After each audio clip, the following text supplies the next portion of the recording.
জান্নাতি বান্দা সেদিন জাহান্নামীকে বলবে আফামা নাহনু বিমাইতিন, হে নাফরমান, আর কোনদিন তোমার মৃত্যুও হবে না, আমার মৃত্যুও হবে না। অতএব আমার সুখেরও আর শেষ হবে না, তোমার দুঃখেরও আর শেষ হবে না। এটা বললে তাফসীরে আছে জাহান্নামীর কলজাটা ছিঁড়ে যাবে। আহা, একে তো আমার পরিচিত, সে জানলো আমি আগুনে, আবার দ্বিতীয়ত এই সিদ্ধান্ত শুনাইলো, আর কোনদিন ওরও শেষ হবে না, আমারও শেষ হবে না। এজন্য বাপ, এজন্য ভাই, যে কিছু না কিছু বুঝ আমাদের প্রত্যেকের আছে। আমরা মুসলমান, নাইলে আমরা কেন মাহফিলে আসলাম? আমরা বুঝি আল্লাহ আছে, রসুল আছে, আখেরাত আছে, কবর আছে, মৃত্যু আছে, নাইলে আমরা আসলাম কেন?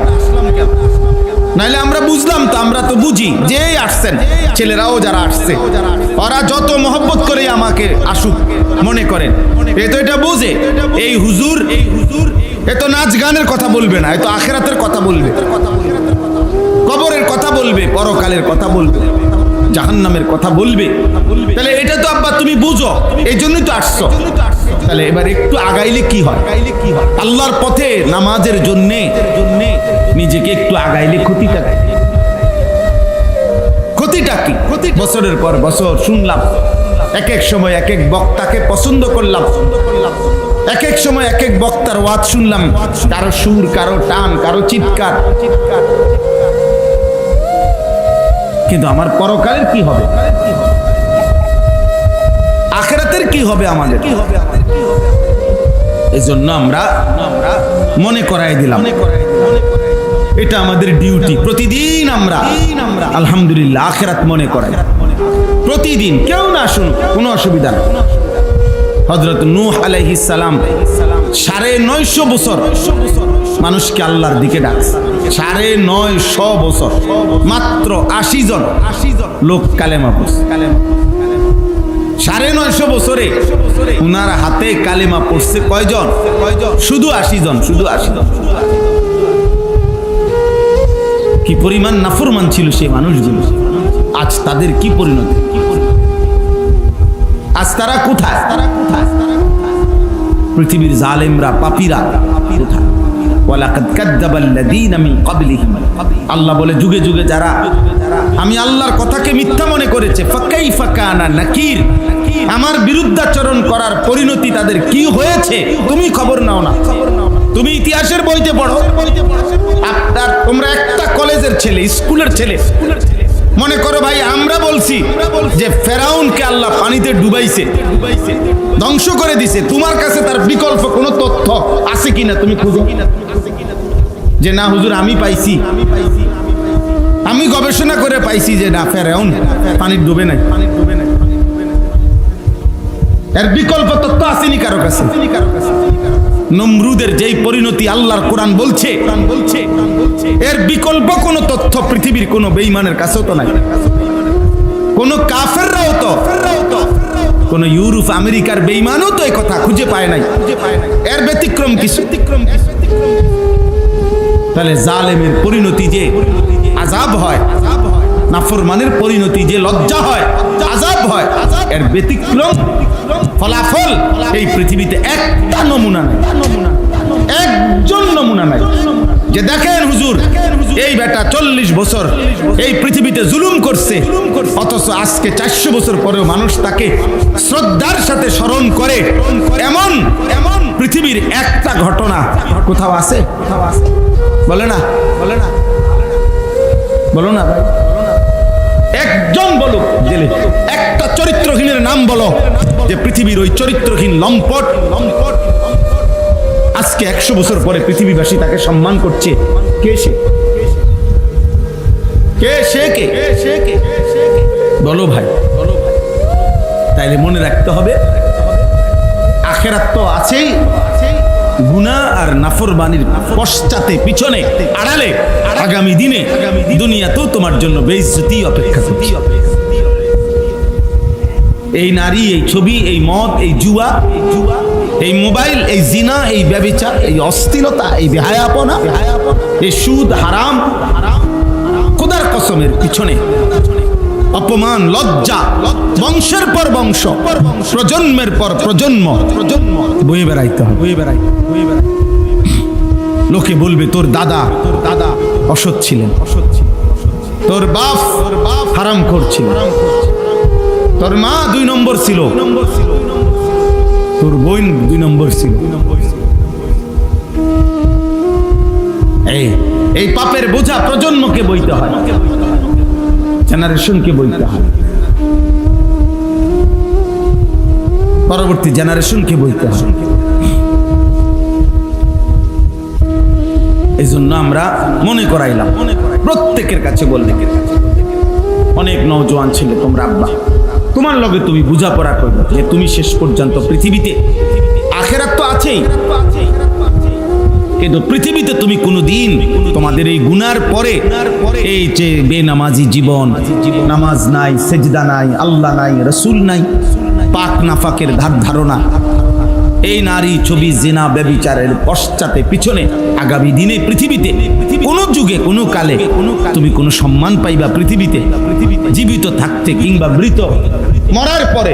এত্তুর ভাবনা আজকে একবার বললাম, একজন বেনামাজি তুমি নতুন করে ভাইবা যে পৃথিবী তোমাকে কি নামে স্মরণ করবে। একজন চরিত্রহীন অশ্লীলতা, উলঙ্গতা যাদের জীবন, তোমার পিছনে বাবা ভাই, যে পৃথিবীতে তোমার মূল্যায়ন কি হবে? পৃথিবীর মানুষ, গ্রামের মানুষ, দেশের মানুষ তোমার কি নামে চিনবে?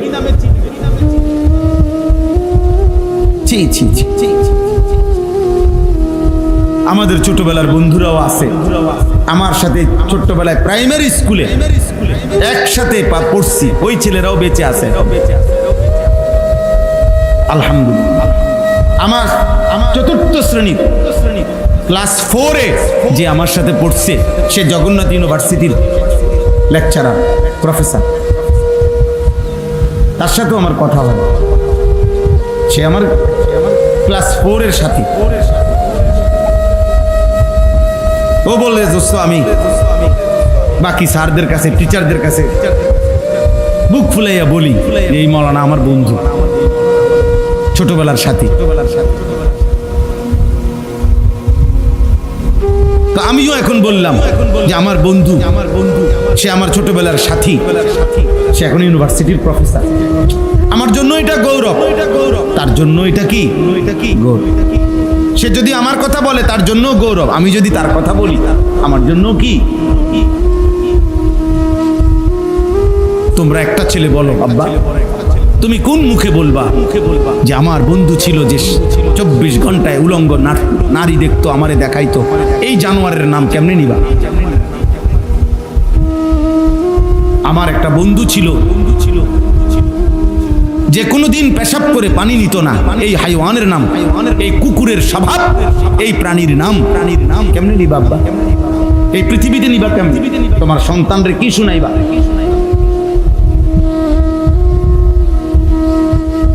তোমার প্রজন্মকে কি শুনাইবা তুমি? তোমার জেনারেশনকে কি শুনাইবা? একদিন তো তোমার ছেলে তোমার থেকে গল্প শুনতে চাইবে, একদিন তোমার ভাতিজা তোমার থেকে গল্প শুনতে চাইবে, একদিন তোমার ভাগিনা তোমার থেকে গল্প শুনতে চাইবে।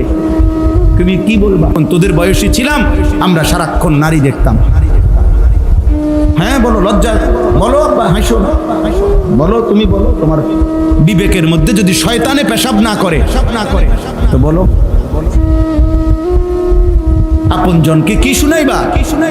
আমরা যখন তোদের বয়সী ছিলাম আমরা এক ওয়াক্ত আল্লাহকে সেজদা দিতাম না।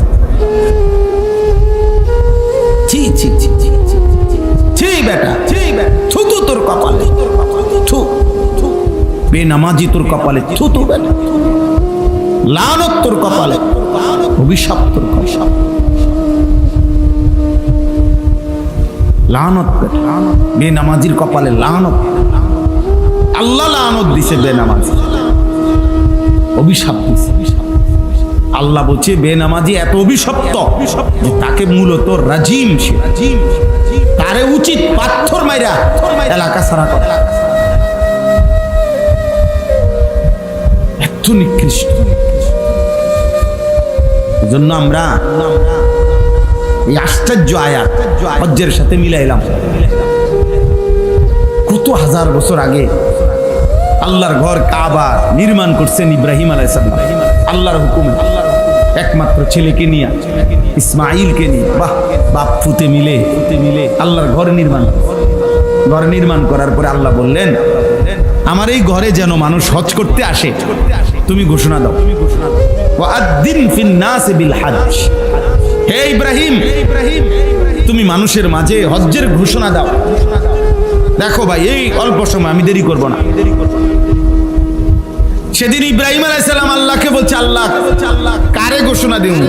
এটা মরুভূমি, এনা আমার পুত ইসমাইল, তার ফ্যামিলির অল্প কয়জন মানুষ, এখানে অল্প কয়টা মানুষ আছে, নাহলে 20-50 জন, 100 জন।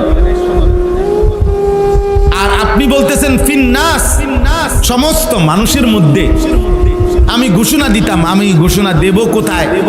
আর আমার এই ঘোষণা পৌঁছবে কিভাবে? সেদিন ইব্রাহিম আলাইহিস সালামকে আল্লাহ বলছে, নাদি ওয়া আলাইয়াল বালাগ।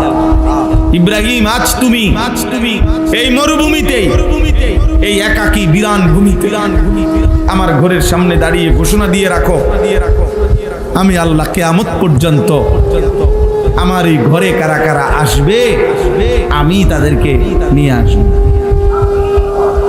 আমি পৌঁছাবো। ইয়াতুকা রিজালান ওয়া আলা কুল্লি দামিরিন ইয়াতিনা মিন কুল্লি ফাজ্জিন আমিক। আল্লাহ তাআলা বলেন, তুমি ঘোষণা দিয়ে রাখো, ও চিরেই আমি আল্লাহ। ওই দেখেন, ও ছেলে, আব্বা তুমি মোবাইল নিয়ে, আব্বা উঠে যাও, বাবা কষ্ট পাইলে বাইরে গিয়া মোবাইল টেপো। হ্যাঁ যাও আব্বা, 2-4 জন চলে গেলে ভালো। সব মানুষ বসা তো জরুরি, অনেকের কষ্ট হয় বাবা, আমি এটা বুঝি। তোমরা অনেক ছেলে আছো যারা 1 মিনিট শয়তান তোমাদেরকে মোবাইল থেকে আলাদা থাকতে দেয় না। এই জন্য তুমি তোমার সঙ্গীকে নিয়েই থাকো, অসুবিধা নাই। আমরাও আলহামদুলিল্লাহ ভালোই আছি, আমরা ভালোই আছি। আল্লাহকে নিয়ে আমরা লসে নাই, আলহামদুলিল্লাহ। আল্লাহকে নিয়ে আমরা লসে নাই, আমরাও ভালোই আছি। কোরআনুল কারীমের মধ্যে স্পষ্ট কথা আছে, মনে রাখবা ভাই। যে কাউকে গুনার দিকে, যে বন্ধু, যে সঙ্গী, যে তার বন্ধুকে, সঙ্গীকে, কসম আল্লাহ, গুনার দিকে প্রতিনিয়ত আহ্বান করে, ডাকে, নেয়, কোরআনুল কারীমের বর্ণনা হলো ওইটাও পুরোপুরি শয়তান। শয়তান 2 ধরনের হয়, একটা হলো জিন শয়তান, আর একটা হলো মানুষ শয়তান। এটা কোরআন শরীফের বর্ণনা। সুদা চিল্লাইও না, আবার চিল্লাইয়া ফাজলামি করো না, নিজেই ঠিক বলে। কারে ঠিক বলতেছ? বেহুদা। তোমার কেউ জিজ্ঞাসা করছিনি ঠিক না বেঠিক? বেহুদা চিল্লাও কেন? মনে করতেছে মজাক করতেছে, বুঝেন নাই? মানে নিজেরাই নিজে বলতেছে এটা মূলত। হ্যাঁ, এ তো বুঝে যে আমাকেই বলতেছে, এই জন্য এর কাছেই মজা লাগতেছে। লজ্জা থাকা উচিত, হায়া থাকা উচিত। অল্প বয়সে লজ্জাহীন হয়ে গেলে জীবন চলবে না রে আব্বা। বেহায়া মানুষকে পৃথিবীতে 2 পয়সা কেউ কদর করে। হ্যাঁ, এটাই বাস্তব। তুমি বুঝো, তোমার জন্য তুমি শোনো। তাইলে বলতেছিলাম সেদিন ইব্রাহিম আলাইহিস সালামকে আল্লাহ তাআলা বললেন, আমি আনবো বন্ধু, আপনি আজান দেন, আপনি হজ্জের ঘোষণা দেন। কিয়ামত পর্যন্ত যত লোক কেউ পায়ে হেঁটে ভিতরে কাছে তারা আসবে, কেউ দূর দূরান্ত থেকে আমার ঘরে আসবে। এত দূর থেকে আসবে, আস্তে আস্তে মানুষ না, শুধু গাদা, ঘোড়া, খচ্চর, বাহন যেটা দিয়ে চড়ে আসবে ওইটা পর্যন্ত দুর্বল হয়ে যাবে। এত দূর থেকে আসবে, গাড়ির তেল শেষ হয়ে যাবে, বিমানের ফুয়েল শেষ হয়ে যাবে, এত দূর থেকে আসবে। অর্থাৎ পৃথিবীর শেষ প্রান্তে মাটির শেষ প্রান্ত যদি কোনো মোমেন থাকে, আমি তার কলিজার মধ্যেও আমার ঘরের ভালোবাসা আমি দিয়ে দেব। আর সেটা আমি যাকে পছন্দ করব, আমি যাকে পছন্দ করব তাকে। আল্লাহ তাআলা বলছেন, আজকে দেখো ভাই, আল্লাহকে মানার বরকতে সেই ছোট্ট ইসমাঈল, সেই বাবা ইব্রাহিম আজ কত হাজার বছর পরে প্রতি বছর প্রতিদিন আল্লাহর ঘরে প্রতিনিয়ত বছরে একবার হজ মানুষ যায়, আর সারা বছর উমরা আল্লাহর ঘরের উদ্দেশ্যে যায়। সারা বছর লক্ষ লক্ষ মানুষ প্রতিদিন আল্লাহর ঘরের চারদিকে ঘুরতেছে, মিনা আরাফায় যাইতেছে হাজিরা প্রতি বছর। আর প্রত্যেকবারই ইব্রাহিমের কথা মনে পড়ে, ইসমাঈলের কথা মনে পড়ে, সাফা মারওয়া ধরতে গেলে হাজেরার কথা মনে পড়ে, সন্তানের কথা মনে পড়ে, মায়ের কথা মনে পড়ে, মায়ের কথা মনে পড়ে, বাবার কথা মনে পড়ে। এই জন্য আমি বললাম, আল্লাহ তাআলা বললেন হজ আমার এমন একটি ইবাদত, আমি আল্লাহ তাআলা ইব্রাহিমের মাধ্যমে সেদিন ঘোষণা দিলাম, আর কিয়ামত পর্যন্তের জন্য আমি আল্লাহই পছন্দ করে যাদেরকে আমি চাই আমি তাদেরকে আমার ঘরে নিয়ে আসব, আমি তৌফিক দেব। ভাত মাছ আমি সবাইকে খাওয়াবো, পেশাব পায়খানা সবাই করবে, দুনিয়ার বাড়ি বিল্ডিং দালান আব্বা সবাই ভোগ করবে, কিন্তু আল্লাহর ভালোবাসা, আল্লাহর ঘরের ভালোবাসা, আল্লাহর ইবাদতের তৌফিক খোদার কসম আল্লাহ তাআলা শুধুই যাকে পছন্দ করে তাকেই দান করে। এই জন্য আমরা হতাশ হই না। প্রতিদিন আমরা চোখের সামনে দেখি প্রত্যেক ওয়াক্ত নামাজের সময় আমাদের লক্ষ লক্ষ সন্তান এক ওয়াক্ত নামাজ পড়ে না, চারিদিকে আমরা হতাশ হই না। আমরা জানি সেজদা দিবে সে মালিক পছন্দ করে রাখছে, যান ভাত আল্লাহ বলে নিছে যে আল্লাহ খাবার আমি সবাইরে খাওয়াবো, খানা আমি কুত্তারেও খাওয়াই ওরেও খাওয়াবো, খানা আমি শুকররেও খাওয়াই আমি ওরেও খাওয়াবো, খাবার আমি ফেরাউনকেও দিছি, খাবার আমি নমরুদকেও দিছি, করে দিব না কেন? দুনিয়া ভোগ করতে দিছি আমি নমরুদকেও। এখনো যারা নাস্তিক আল্লাহ তাদেরকে দুনিয়া ভোগ করতে দিছে, প্রতিদিন ভোগ করছে, অথচ সে আল্লাহকে মানে না। আমি নিজে একবার 4টা ছেলেকে দেখছি, আমি কথা বলছি, ইউনিভার্সিটির ছাত্র, ওরা পরিষ্কার বলছে হুজুর আল্লাহ বলতে কিছু আছে, সৃষ্টি করছে, আমরা এটা মোটেই বিশ্বাস করি, অথচ সে পড়ছে, খাইতেছে, ঘুমাইতেছে, দুনিয়া ভোগ করছে রে আব্বা, আল্লাহকে স্বীকারও করে, আল্লাহ বলতে কিছুই নাই তাদের ধারণা। তসলিমা নাসরিন ওই বেটি আরো কত আগে, আমরা যে সময় ছোট, আজ থেকে নয়তো 30 বছর আগে, 35 বছর আগে এই বেটির বিরুদ্ধে আমরা মিছিল করছি। নাস্তিক সে, আজও সে বাইচা আছে, আল্লাহ তারা এখনো খাওয়াইতেছে।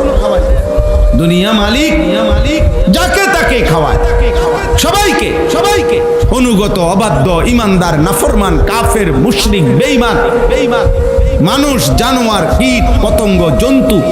কিন্তু আখিরাত খোদার কসম আল্লাহ বলছে পরকাল ইবাদত, বন্দিগি, সেজদা, হজ, কুরবানি, আল্লাহর গোলামি, আমার ইবাদত, আমার হুকুম পালন, এটা আমি যাকে পছন্দ করি তাকেই শুধু তৌফিক দিয়ে থাকি। যার ফলে ইমানদার হাজার ব্যস্ততার ভিতরেও তার নামাজ ছুটে না। আমার শায়েখ আল্লামা মুফতি মুশতাকুর নবী সাহেব বলে, মুনাফিক ফজরের নামাজ পড়তেই পারে না, মুমিন ফজরের নামাজ ছাড়তেই পারে না। গোলাম তার মনিব আল্লাহকে ভুলতেই পারে না, নাফরমান তার মনিবের কথা মনেই পড়ে না, মনেই পড়ে। আপনি দেখেন সে তার সাধারণ থেকে সাধারণ বন্ধুর কথা মনে রাখছে। এত বড় আল্লাহ যে তাকে 24 ঘন্টা লালন পালন করে, সে তাকে একটা বারও মনে করে না, একটা সেজদা দেয় না। আমার তো প্রায় এটা মনে হয়, বেনামাজিকে যদি কোনো কুত্তার জবান থাকতো, কুত্তা থুতু দিত। শুকরের যদি জবান থাকতো, সে থুতু মারতো, তার পাপ মারতো। বলতো বেটা আমি কুত্তা তো এই জন্য সেজদা করি না, যেহেতু আল্লাহ আমাকে বলে নাই, তোকে তো বলছে, শুধু বলে নাই, তোকে ডাকতেছে প্রতিদিন, 5 ওয়াক্ত নামাজে তোকে ডাকে। তুই কেমন জানোয়ার রে, আল্লাহকে একটা সেজদা দাও না। কুকুরের জবান থাকলে কুকুর বলবে, শুকরের জবান থাকলে শুকর বলবে। এজন্য প্রিয় ভাই, নিজের উপরে দয়া করো, তোমার উপরে তুমি দয়া করো। শেষ পর্যন্ত মনে রাখতে হবে, আমরা যদি নিজের কথা নিজে মনে না রাখি, পৃথিবীর কারোর সময় নাই, সবাই সবাইকে নিয়ে ব্যস্ত, কারো হাতে টাইম নেই, কারো হাতে, সবাই ব্যস্ত, সবাই ব্যস্ত, সবাই। এমন অসংখ্য বাপ আছে, উনি গত 6 মাসে উনার ফুতেরে এক শব্দ কথাও জিজ্ঞাসার টাইম পাইছে না। উনি যে সময় রাত্রে আসে ফুতেও ঘুমায়, উনি যে সময় ভোরে চলে যায় সে সময় হইতে ঘুমায়। বেডিরে বলে দিছে টাকা পয়সা যা লাগে কইও নিতে, আছে না এমন? ব্যস্ত, সবাই ব্যস্ত, আপন বাবাও ব্যস্ত, আপন মাও ব্যস্ত, এই পৃথিবীর সব ব্যস্ত, আমরা কারো হাতে টাইম নাই। অতএব আমি যদি আমাকে ভুলে যাই, আমারে মনে করাই দিবে কে? আমারে আল্লাহ মনে করাই দিবে কে? একদিন আমি কবরে চলে যাব, একদিন আমি জাহান্নামে চলে যাব, একদিন জাহান্নামের আযাবে চলে যাব। নাউযুবিল্লাহ, আল্লাহ আমাদেরকে হেফাজত করে। তাইলে আল্লাহ তাআলা বললেন, লিয়াশহাদু মানাফিআ লাহুম ওয়া ইয়াযকুরু ইসমাল্লাহি ফি আইয়ামিন মা'লুমাত আলা মা রাযাকাহুম মিন বাহিমাতিল আনআম। আল্লাহ বলেন, আমার ঘরে আমি কেন আনবো আমার বান্দাকে? এই যে কাবা, মসজিদে হারাম, এই যে এখন লক্ষ লক্ষ হাজিরা পৌঁছে গেছে আল্লাহর ঘরের কাছে। আল্লাহ বলেন, আমি কেন নেই? আল্লাহ বলেন, আমার বান্দাকে আমি তার নিজ চোখে, আমার আল্লাহ বলে তার কল্যাণ, তার দুনিয়া আখিরাতের উপকার তার নিজ চোখে দেখাইবার জন্য আমার ঘরে আমি নিয়েছি। আমি তাকে কল্যাণ দেখাবো, আমি তাকে আখিরাতের এবং দুনিয়ার কল্যাণ আমি নিজে তাকে দেখাবো। ওয়ায়াযকুরু ইসমাল্লাহি ফি আইয়ামিন মা'লুমাত আলা মা রাযাকাহুম মিন বাহিমাতিল আনআম। আল্লাহ বলেন, এবং কুরবানির জন্য যে কয়টি দিন আমি আল্লাহ নির্ধারণ করেছি, সেই কয়টি দিনে আমার বান্দা আমি আল্লাহর স্মরণ করবে, জিকির করবে। এই উদ্দেশ্যে আমি আল্লাহ কুরবানির বিধান দিলাম। এখানেও এই কথা স্পষ্ট। দ্বিতীয় অংশ, আমরা যারা মনে করি ঈদ মানে আনন্দ, অথচ আল্লাহ তাআলা বলছে ঈদ মানে জিকির, ঈদ মানে আমার স্মরণ, ঈদ মানে আমার বন্দেগী, ঈদ মানে আনন্দ, ঈদ মানে হারাম না, ঈদ মানে গান না, ঈদ মানে নাচ না, ঈদ মানে আল্লাহর জিকির। আল্লাহ বলছে কোরবানির নির্দিষ্ট দিনগুলোতে আমার বান্দা যেন আমাকে স্মরণ করতে পারে, এজন্য আমি কোরবানির বিধান দিলাম। আমি হালাল প্রাণী জবাই করার অনুমতি দিলাম। ফাকুলু মিনহা ওয়া আতইমুল বাঈসাল ফাকির। আল্লাহ বলেন, হ্যাঁ, সাথে সাথে আমি যে অনুমতি দিছি কোরবানির প্রাণী জবাই করে তুমিও খাও, অভাবী, দুঃখী, নিঃস্ব তাদেরকেও খাওয়াও। তাইলে আল্লাহর ইবাদত করতে পারা, আল্লাহকে ডাকা, এটাই মুমিনের আনন্দ। আমরা কিতাবের মধ্যে পড়ছি যে একজন মুমিনের প্রতিদিন যেই দিন সে আল্লাহর নাফরমানি করে নাই, 5 ওয়াক্ত নামাজ আদায় করছে, আল্লাহর হুকুমের উপরে থাকছে, খোদার কসম বুজুর্গানে দিন বলে, এমন প্রতিদিনই মুমিনের ঈদ, এমন প্রতিদিনই। কুল্লু ইয়াউমিন ইয়ামুররু আলাইকা লাম তাসিল্লাহ ফি ফাহুয়া ঈদুন। প্রত্যেক ওই দিন, যেই দিন তোমার উপর দিয়া গেল আর তুমি আল্লাহর নাফরমানি করো নাই, সেটাই তোমার ঈদ। আর গুনাহ আর নাফরমানির মধ্যে প্রতিদিনই জাহান্নাম, সেটা আনন্দ না। আগুন কখনো আনন্দ হইতে পারে না। অতএব নাচ কখনো আনন্দ নয়, নাচ হচ্ছে আগুন। নারী কখনো হারাম নারী, এটা কোনোদিনও খোদার কসম আনন্দ নয়, এটা জাহান্নাম, আগুন। গান বাদ্য, মদ জুয়া সুদ কিস্তি হারাম, বেপরদিগি বেহায়াপনা, এই জীবন আনন্দ নয়, বরঞ্চ এটা আগুন। আগুন কোনোদিন আনন্দ হইতে পারে না, আনন্দ হইতে পারে। অতএব আমি একটা ছেলেকেই বললাম, একজন বাবা আপনাকেই বললাম, আপনারা আমরা ইদানিং কালে আইসা আমরা বললাম না, ইদানিং কালে আইসা আমরা বেশি অস্থির হলো, আমাদের প্রজন্মের এই ছেলেগুলো নিয়ে আমরা বেশি টেনশনে আছি। আমাদের এই লাখ লাখ এক বয়সী ছেলে, এরা কি কারণে নামাজ পড়তেছে না, কেন আমি বুঝতেছি না। এরা আসলে কিভাবে এভাবে একজোট হয়ে গেল, সংখ্যাগরিষ্ঠ নওজোয়ান 18 বছর 20 বছর 22 বছর গড়ে এরা শতকরা 95 এভাবে বেনামাজি হয়ে গেল কেন?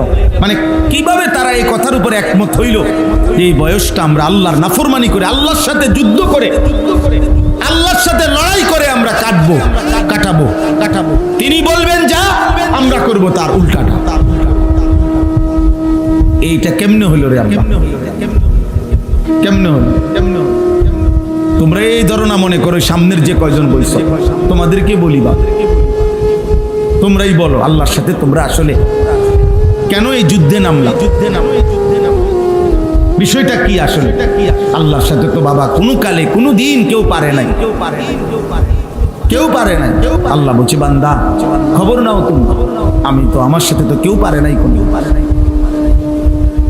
কোনো ব্যক্তি, কোনো গোষ্ঠী, কোনো কওম কেউ টিকে না, কেউ টিকে না। আজকে একটি ঐতিহাসিক দিন 5ই মে